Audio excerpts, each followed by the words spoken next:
it's Walter here with Coastal Caterers. In this video, I'm going to answer the question that a viewer had about what's going to happen if you open up the valve on a propane tank. There's nothing connected to it. There's no line to it, to a grill or a burner or whatever it might be. And if you have a properly working tank, we know this one's properly working, we just used it and everything's good. But if it's in good working shape and you open up the valve, nothing's going to happen. There's nothing that's going to come out of there. You have to have a hose end with a fitting connected. It's going to be burning, going to send gas to a grill or something to get it to start having the gas flow. So that's the answer to the question of what's going to happen if you turn on a valve on your propane tank before it's hooked up to anything. Now, one place you may actually want to use that, and we have a video on it, is if you're exchanging a propane tank.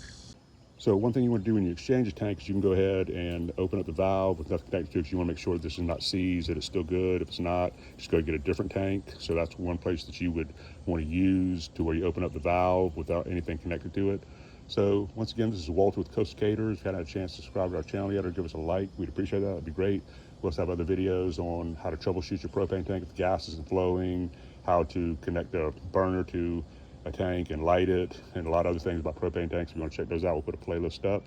So thank you for watching and have a great day.